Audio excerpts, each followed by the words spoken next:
I'm not sure in what regard this person is asking this question, if they're asking it from a Christian point of view of trying to argue a point, or if they're just legitimately asking a question.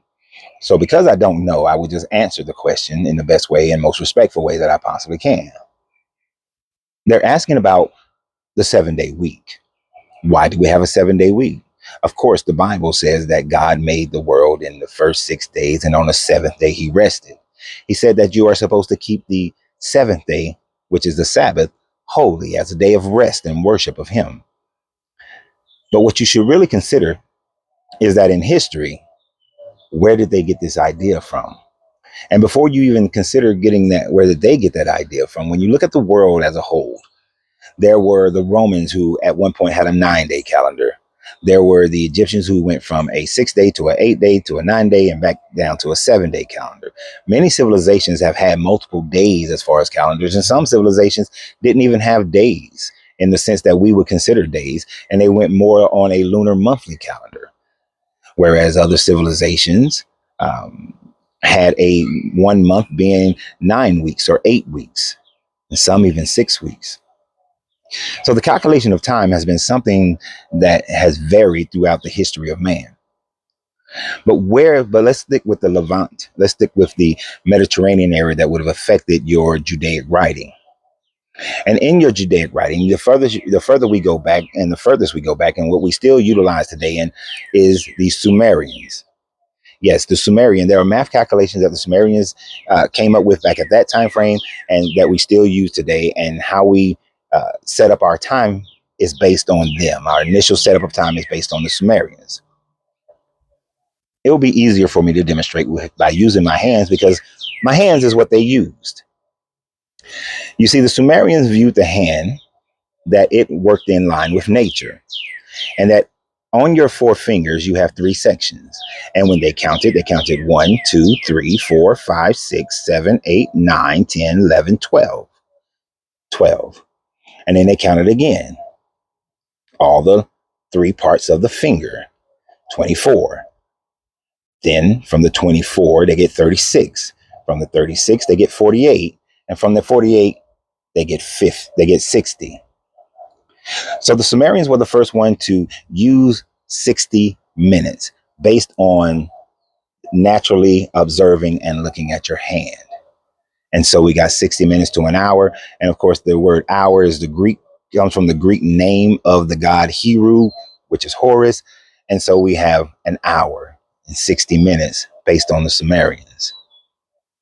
Now, the first time that we actually see a 7-day calendar being utilized in the Mesopotamian area, it was by the Babylonian Empire, who had conquered, guess who?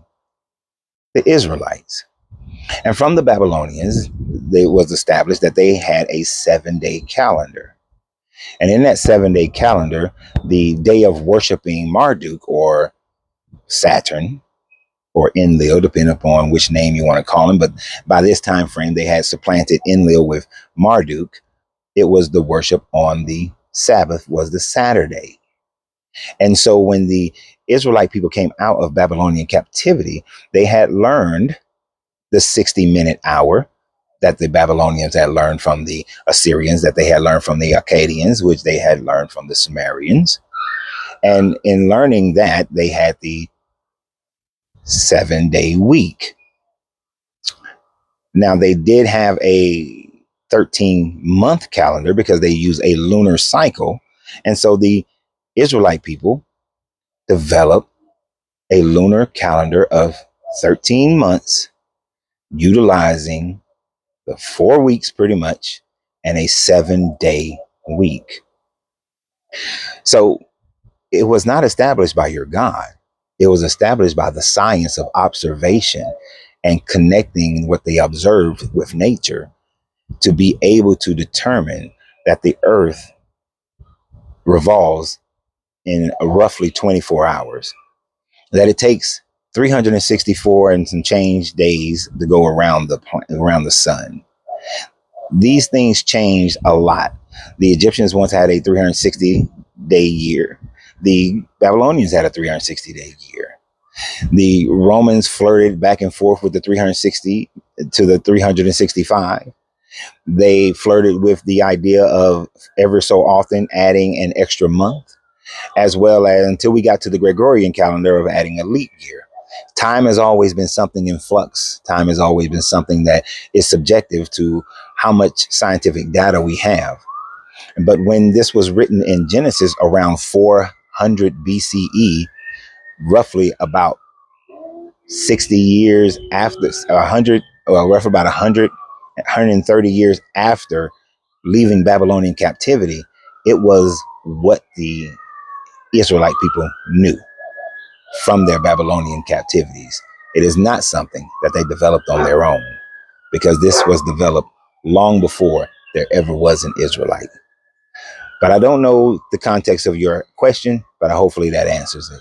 But it just also demonstrates that the Bible is a book that was written based on what these conquered Israelite people learned and picked up from the different groups that conquered them, from the Assyrians, from the Egyptians, from the Babylonians, the Persians, the Greeks, the Romans.